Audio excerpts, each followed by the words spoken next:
Owulidde akayimba ako akasobodde okuba ate nga kakunyumira oba kakyakunyumira bakayita ebisigalira by'abafu Job Kafeero kasobola okuba ate nga ayimba omulama gasobola okuba ate nga kwetondako olwaleero Job Kafeero ennyimba nnyingi zisobola okuba ate nga ayimba ng'ennyimba za ntalo wadde nga asobola okuba ate nga akozesa oluganda olugumu oba ebigambo ebigumu nga tosobola kuba ate nga omanya Job Kafeero ennyimba zino ze lyayimba yali ategeeza ki ezimu ku nnyimba zisobola okuba ate nga ayimba ez'entalo zonna ngira kuba ate nga nzikuwa mu bbanga lino esobodde okuba ate nga litambula era nga tandikidde kayimba kosobodde okuba ate nga owulira akayimba ke bayita ebisigalira by'abafu Job Kafeero yali ayimba atya oyinza okwebuuza abayimbi bangi basobodde okuba tebayimba ennyimba ez'entalo ne zituyamba abantu ab'enjawulo ng'oyinza oddukuba ng'olina omuntu gw'olusindikira wabula nga ye omuyimbi yalingawo akutuukirizaawo eddoboozi mu mbeera eyo Job Kafeero ennyimba ez'entalo zisobola okuba ate ng'ayimba ziwulire waliwo oluyimba lwe bayita diikuula oba ekiwenneenya amazina waliwo akayimba singa nalinze ke bayita wakasanke mwe yasobola okuba ate ng'agambira promota ab'enjawulo omuli Nabitex ekyali ekintu kyange zonna ennyimba zaali za ntalo waliwo akayimba ke bayita Lusiya waliwo akayimba ke bayita Bulandina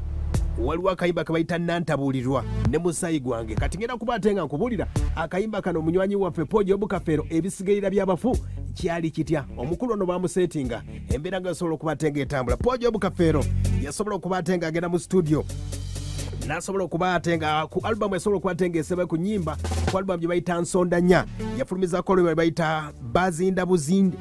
oba ebisigalira by'abafu oluyimba olwo lwafuluma mu gwa 2007 Job Kafeero we yafiira era we yafiira albamu eno yagireka mu studio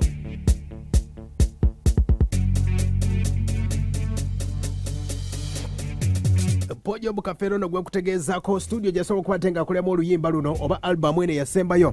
yali Can Record Site Zemakindi awe yasobola okuba ate ng'akolera ennyimba nnya okwali oluyimba ensi ekyuka Katonda oli munene musanyusa Nsonda nnya ne kali akayimba ebisigalira by'abafu oba Bazinda Buzinde Job Kafeero ensonga zonna Job Kafeero okuvaako okuba ate nga yafulumya akayimba ako ke bayita ebisigalira by'abafu oyinza okuba ate ng'okanoonyako yali akakuba nga waliwo promota omu eyali amupromotinga gye buvuddeko mu biseera ebyo ebyedda omukulu bamuyitanga Kalimu Ntege noono yali mutabani w'omukulu gwe bayita Haji Moses Kigongo ow'Ebutambala era ng'omukulu Kalimu Ntege obudde obwo yali omutegesi w'ebivulu nga yapromotinga Job Kafeero eyasobola okuba ate nga amutegeka mu bitundu eby'enjawulo era nga bw'omanyi nti embeera mu kibuga mu Uganda akasente obudde obwo kaalika olina kubanga oli mugezigezi nosobola okuba ate ng'ogattagatta Job Kafeero obudde obwo ng'akasente akanoonyeza kabuzeebuzeeko wano mu Uganda kwe kuba ate nga yolekerako mu London okuba ate ng'akuba ku kyeyo oba okuba ate ng'akuba endongo mpolampola wabula munywanyi we gwe nkutegeezaako oli gwe bayita Kalimu Ntege we yasigala eno mu kibuga Kampala yasobola okuba ate nga yeetumikiriza n'atunda emmotoka ya Job Kafeero ne genereeta ye mu lukujjukujju gwe nkutegeezaako oli promota kwe nkutegeeza kayimba ebisigalira by'abafu kajja katya wuliriza bulungi omukulu ng'asobodde okuba ate ng'atunze emmotoka Job Kafeero ne genereeta ye olw'embeera nga bwekutegeeza nti akasente kaali katono ate ng'omukulu Job Kafeero asobodde okuba ate ng'ayolekera mu London bijja bitya wulira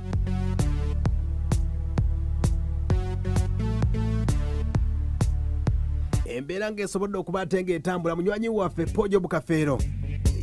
yasobola okuba ate ng'akoma mu kibuga Kampala we yasobola okuba ate ng'ategeera nti emmotoka ye baali bagitunda nti promota ono yagitunda yasobola okuba ate ng'ayita Kalimu Ntege n'asobola okuba ate ng'amubuuza ensonga zino zatambula zitya emmotoka yange eriwa genereeta yange eriwa omukulu ono Kalimu Ntege ebyo byonna yasobola okuba ate ng'abiyisaamu amaaso wabula Kalimu Ntege n'asobola okuba ate ng'apanga omupango ne bannamawulire b'empapula ez'enjawulo n'asobola okuba ate nga aseetinga omukulu gwe bayita Job Kafeero n'amuteekako ekintu nti ali abafu era nti amalako n'abafu emirembe mbumusezi Job Kafeero ndowooza ebibuuzo ebyo mwabiwulirako byali biseetinge ono omutegesi w'ebivulu yatunda emmotoka ye nga Job Kafeero ali London embeera etambula bweti embeera nga bwasobodde okuba ate ng'etambula yasobola okuba ate ng'ayongerako omukulu ono Kalimu ng'agamba nti omusajja ng'asobodde okuba ate ng'asitudde enkundi amubanja ebintu bye byonna ayagala mmotoka ye ate nga kalimu emmotoka yagitunda era omukulu nasobola okuba ate ng'ayongerako n'afuna n'asobola okuba ate ng'atuukira abasirikale ab'enjawulo n'abategeeza nti Pojo Kafeero mu nnyumba ye mulimu emirambo owulira basetinga Pojo Kafeero wabula oli gwe yali abanja yasobola okuba ate nga bimusetingira byonna mu kikolwa kino ekyasobola okuba ate nga kikolebwa Pojo Kafeero era basobola okuba ate bajja mu maka ge ne basobola okuba ate nga baamukebera yenna poliisi asobola okuba ate nga ekyekinga yonna buli kintu kyonna ne bakifulumya ne basobola okuba ate nga bakebera oba mu nju mulimu emirambo oli omukulu wasobola okuba ate nga abategeeza ekikolwa kino nga kisobodde okuba ate nga kigenda mu maaso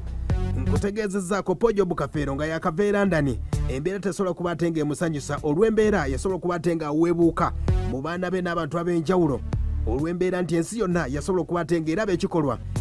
Pojo Kafeero kyasobola okuba ate nga atuusibwako mu lujjudde embeera nga yasobola okuba ate nga etambula Pojo Kafeero yasobola okuba ate nga byonna abyesonyiwa wabula akayimba ako kowulira ke bayita ebisigalira kanoonyeeko owulire Pojo Kafeero bamusetinga akayimba akalala kejja okuba ate nga nkutegeezaako era nga ka lutalo naye ng'oyinza okuba ate nga okamanyiiko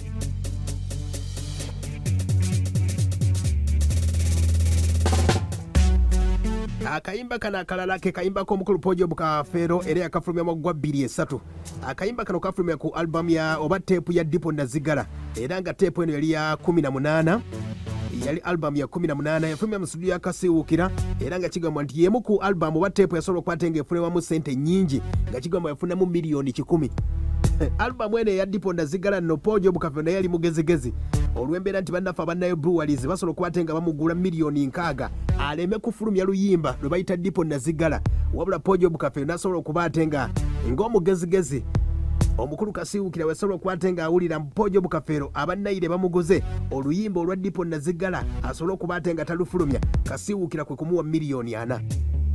abannayire bamuwa 6 Kasiwukira yamuwa miliyoni 4 awo no Pojo Kafeero oluyimba nalukwasa Kasiwukira kwe kulutambuza oluyimba okwo kwaliko ennyimba nnyingi nnyo kwaliko akayimba nga Galenzimwe Bulandina tusuza myoyo ne Dipo kati embeera basobola okuba ate nga etambula bannaffe abannaye buwalize basobola okuba ate bayita Pojo Kafeero ne bamubuuza ne musajja gwo wabaaki lwaki abayimbi temukkuta lwaki abayimbi temutegeera bulungi Pojo Kafeero ne bamutegeeza kati buli kivulu kyonna ekyannayire breweries ogenda kuba ate ng'oyimba ng'okutte n'eccupa abantu obategeeze omwenge waguddako olw'embeera nti yali afulumizza akayimba kabayita Dipo Nazigala ng'alina okulaga abanywi bwakyanywa akenge Pojo Kafeero tuli mu kikadde nkutegeeza akayimba tugenze kayimba kana akali ak'olutalo era bakayita Bulandi nakawawulirako akayimba kano kali ka lutalo naye nga ka bigambo bigumu nnyo ebiganda byoyinza okuba ate nga wulirako akayimba kano yali akakubira mukyala gwe bayita Nasuna Mariamu nno yazaala omukulu gwe bayita Kafeero Swazi ndoza mbadde mutera omuwulira Kafeero Swazi wabula nga Nasuna omukyala ono yamumiitingira mu kibiina kye bayita makula bakitanga makula gitasingaza omukulu gwe bayita Bernard Gonza baba bamuziika eno Masaka yali mu kibiina ekyo obudde mwalimu John Mabirizi Sauda Lubalala mwalimu ba John Ntale bonna basobola okuba ate nga bali mu kibiina ekyo kati Pojo Kafeero yasobola okuba ate nga afuna omukyalo gwe bayita Nasuna Mariamu nga mumanyi Pojo Kafeero yali akuba endongo ya safari kati wagendera safari kigamba nti waliwo omusajja yali avuga piki eya bbululu mbw ate nga yali musawo wakinansi yasobola okuba ate nga azaala mu mukyala gwe bayita Nasuna Mariamu embeera yasobola okuba ate nga etambula Pojo Kafeero ng'akomyewo okuva mu safari abantu basobola okuba ate bamutegeeza nti sebo wabimanya nti mukyala wo oli owa pikipiki eya bbulu yamuzaalamu omwana era nga kigamba nti omwana gwe bamuzaalamu gwe bayita Pelagia oba Pojo Kafeero gwe bayimbamu gwe bayita Bulandina oyagala okuba ate nga bakusingaho ku kayimba ako oyinza okunoonya akayimba ka Angel Sekandi ke bayita Pelagia nosobola okuba ate nga owulira byonna Pojo Kafeero ng'asobodde okuba ate nga akomawo bamutegeeza era nga kigamba nti ono omusajja owa piki eya bbululu buli kadde yali ajja wa Pojo Kafeero ng'afuuse mukyaza buli kadde awo no Kafeero kwe kwevaamu n'ategeeza omukyalo oyo gwe bayita Nasuna n'amutegeeza lwaki totwalira musajja mwana we n'asobola okuba ate ng'abeera naye ne tubeera mu mirembe Pojo Kafeero nga bw'omanyi nti entalo ze yali aziteeka mu kuwandiika n'awandiika akayimba ako ke bayita Bulandina ndowooza owulidde ye Pojo Kafeero nakutegeezako nga 12 omwezi ogw'omusanvu mwaka 1997 yazaalibwa ku myaka 36 mu mwezi ogw'okutaano nga 17 we yatufaako akayimba kakano ebisigalira ndowooza okawulidde negattako mbuulire ne wiiki ejja nkuleetera ennyimba ez'entalo za Pojo Kafeero bampita abanike bw'owulira yeeyita abanike tumutwale ku poliisi